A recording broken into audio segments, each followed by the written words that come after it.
Perkenalkan, nama lengkap saya Yohanes Ariano Lokisabu, biasa dipanggil Leon. Saya berasal dari kelas 11 IPS 1. Jadi di sini saya akan mempresentasikan hasil karya tulis ilmiah tentang dampak adanya sampah bagi lingkungan. Di bab 1, pendahuluan. Latar belakang, tema yang saya angkat pada karya ilmiah ini adalah mengenai permasalahan seputar sampah dan bahayanya yang melanda berbagai daerah di Indonesia. Sampah merupakan masalah lingkungan yang sangat serius yang dihadapi masyarakat Indonesia dan dunia. Biasa dikatakan sampah dihasilkan manusia setiap hari. Jumlahnya sudah tidak terhitung lagi, baik itu sampah organik maupun anorganik. Namun, yang memprihatinkan, sampah yang dihasilkan tersebut malah dibuang sembarangan di berbagai tempat. Lama-kelamaan, sampah tersebut akan mengakibatkan banyak masalah untuk lingkungan. Efeknya akan merusak lingkungan yang ada di sekitarnya. Yang berikut tujuan. Tujuan dari pembuatan karya ilmiah ini adalah melaksanakan tugas dari sekolah. Yang kedua, mengetahui pengertian bahaya sampah. Yang ketiga, mengetahui bahaya sampah. Yang keempat, mengetahui cara mengatasi bahaya sampah. Yang kelima, mengetahui cara mengelola sampah.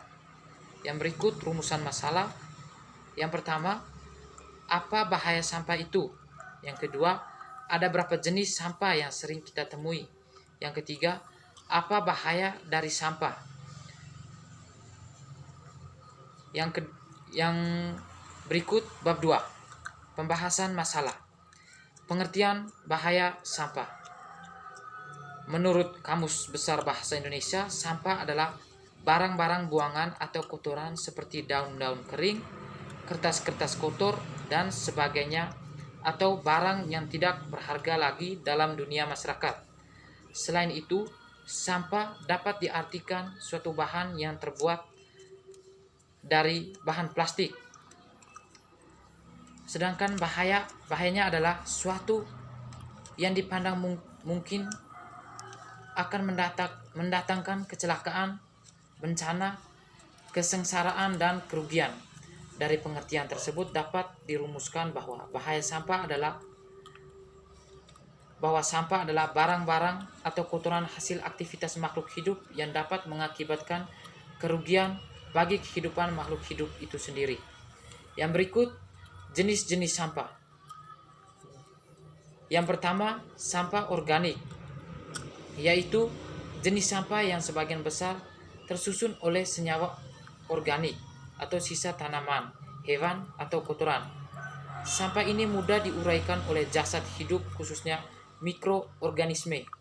Yang kedua, sampah anorganik, yaitu jenis sampah yang tersusun oleh senyawa anorganik atau plastik, botol, logam.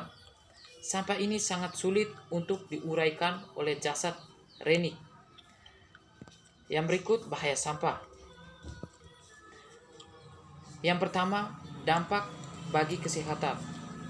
Lokasi dan pengelolaan sampah yang kurang memadai merupakan tempat yang cocok bagi beberapa organisme dan menarik bagi berbagai binatang seperti lalat dan anjing yang dapat menimbulkan penyakit di lingkungan masyarakat. Mengelola sampah yang kurang memadai dapat menyebabkan tersebarnya virus yang berbahaya yang sangat mengganggu aktivitas masyarakat. Timbulnya sampah di sekitar lingkungan masyarakat menjadi tempat sarang nyamuk, sehingga akan menjadi tempat yang tidak aman dan nyaman lagi karena akan terjadi penyebaran penyakit bagi masyarakat itu sendiri. Potensi bahaya kesehatan yang dapat ditimbulkan adalah sebagai berikut. Yang pertama, penyakit diare, tifus, dan virus-virus lainnya. Yang berikut, penyakit jamur dapat juga menyebabkan virus, misalnya jamur kulit. Yang berikut, penyakit yang dapat menyebabkan melalui rantai makanan. Salah satu contohnya adalah suatu penyakit yang disebabkan baknol cacing pita. Yang berikut, sampah beracun. Telah dilaporkan bahwa di Jepang kira-kira 400 orang meninggal akibat mengkonsumsi sampah yang telah diurai menjadi makanan. Raksa ini berasal dari sampah yang dibuang ke laut oleh pabrik yang memproduksi bakteri dan akumulator. Yang berikut, dampak bagi lingkungan. Pembuangan sampah secara sembarangan, kurangnya peran warga dan pemerintah dalam mengontrol dan mengendalikan sampah, serta kurang adanya sikap saling menjaga kebersihan di lingkungan sekolah menjadi pemicu utama tercemarnya lingkungan. Lingkungan yang seharusnya menjadi tempat ternyaman berdirinya segala jenis makhluk hidup sekarang telah berbaur dengan timbulnya sampah yang dihasilkan makhluk hidup itu sendiri setiap harinya. Yang berikut, dampak terhadap keadaan sosial dan ekonomi. Pengelolaan sampah yang kurang baik akan membentuk lingkungan yang kurang menyenangkan bagi masyarakat dan bau yang tidak sedap serta memandang yang buruk karena sampah di mana-mana. Pengelolaan sampah yang tidak memadai menyebabkan rendahnya tingkat kesehatan masyarakat. Hal penting di sini adalah meningkatnya pembiayaan secara langsung untuk mengobati orang sakit dan pembiayaan secara tidak langsung tidak masuk kerja, rendahnya produktivitas. Yang berikut, cara mengatasi bahaya sampah. Yang pertama, memanfaatkan ulang, yaitu menggunakan kembali barang bekas tanpa mengolah bahan untuk tujuan yang sama atau berbeda dari tujuan asalnya. Contohnya, penggunaan bahan plastik atau kertas bekas untuk benda bekas, bahan untuk tempat pot atau kursi untuk taman, botol-botol minuman yang telah kosong diisi kembali, dan sebagainya. Yang kedua, mengelola kembali, yaitu kegiatan yang memanfaatkan barang bekas dengan cara mengelola materinya untuk digunakan lebih lanjut. Contohnya, kertas atau sampah bekas, pecahan-pecahan gelas atau kaca, besi atau logam bekas, dan sampah organik yang berasal dari dapur atau pasar dapat didaur ulang menjadi kompas atau pupuk. Proses daur ulang ini juga dapat mengubah sampah menjadi energi panas yang dikenal dengan proses insenerasi.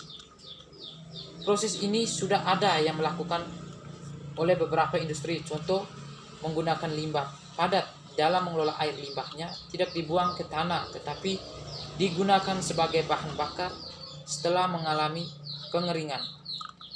Yang berikut, menguranginya, yaitu semua bentuk kegiatan atau perilaku yang dapat mengurangi produksi sampah. Misalnya, ibu-ibu rumah tangga kembali, yaitu membawa keranjang belanja ke pasar. Dengan demikian, jumlah kantong plastik yang dibawa ke rumah akan berkurang. Selain itu, bila setiap orang menggunakan sapu tangan daripada tisu, di samping akan mengurangi sampahnya. Dengan tidak menggunakan tisu, dapat terjadi penghematan terhadap bahan baku untuk tisu. Yang berikut, menggantikan dengan bahan yang bisa dipakai ulang, yaitu mengubah kebiasaan yang dapat mempercepat produksi sampah, terutama sampah yang mempunyai sifat sukar diolah dan berbahaya. Yang berikut, cara mengelola sampah. Mengelola kembali sampah atau daur ulang adalah proses untuk menjadikan suatu bahan menjadi bahan baru dengan tujuan mencegah adanya sampah yang sebenarnya dapat menjadi suatu yang berguna, mengurangi penggunaan bahan baku yang baru, mengurangi penggunaan energi, mengurangi polusi, kerusakan lahan, dan emisi gas rumah kaca. jika dibandingkan dengan proses pembuatan barang baru. Daur ulang adalah salah satu strategi pengolahan sampah yang dapat dibuat oleh semua masyarakat. Yang berikut, pengumpulan sampah. Cara mengumpulkan sampah dengan menggunakan kantung. Kantung yang digunakan berasal dari kantung plastik. Jenis bahan ini cukup kuat dan dapat digunakan berulang-ulang serta sulit dihancurkan oleh jasad-jasad renik yang ada dalam sampah. Yang berikut, penampungan. Sampah dapat menggunakan bak sampah. Bak sampah dibuat secara permanen maupun non-permanen. Yang berikut, pemisahan limbah yang akan didaur ulang atau dimanfaatkan ulang dipisahkan dengan limbah yang harus dibuang ke tempat pembuangan. Yang berikut, daur ulang. Daur ulang sampah dapat dilakukan dengan cara pembuatan pupuk atau pengompasan atau composting. Pupuk kompas dibuat dari limbah organik dengan prinsip penguraian. Saya ulangi, pembuatan pupuk kompos atau pengomposan atau composting. Pupuk kompos dibuat dari limbah organik dengan prinsip penguraian bahan-bahan organik menjadi bahan anorganik oleh mikroorganisme melalui fermentasi. Bahayanya berupa dedaunan atau sampah rumah tangga yang lain. Yang berikut, pembuatan biogas. Biogas merupakan gas-gas yang dapat dimanfaatkan sebagai bahan bakar. Gas ini dihasilkan dari proses pembusukan atau fermentasi sampah. Yang berikut, bab 3. Kesimpulan. Berdasarkan pembahasan di atas, dapat disimpulkan bahwa sampah sangat berbahaya bagi kita. Oleh sebab itu, perlu untuk diatasi dengan cara refill dan repair. Hal tersebut sangat perlu dilakukan untuk meminimalisir bahaya sampah agar lingkungan tetap sehat. Untuk mengoptimalkan manfaat sampah dan agar sampah mempunyai nilai ekonomis tinggi, kita dapat melakukan daur ulang. Saran, setelah membaca, kita dapat mengetahui tentang bahaya sampah. Kami sarankan untuk pembaca agar selalu menjaga kebersihan lingkungan dari sampah. Jika sampah sudah terlanjur mengotori lingkungan di sekitar kita, maka kita harus segera mengatasinya dengan cara yang sudah kami bahas. Jagalah kebersihan bumi dimanapun, kapanpun, dan bagaimanapun. Sekian dan terima kasih.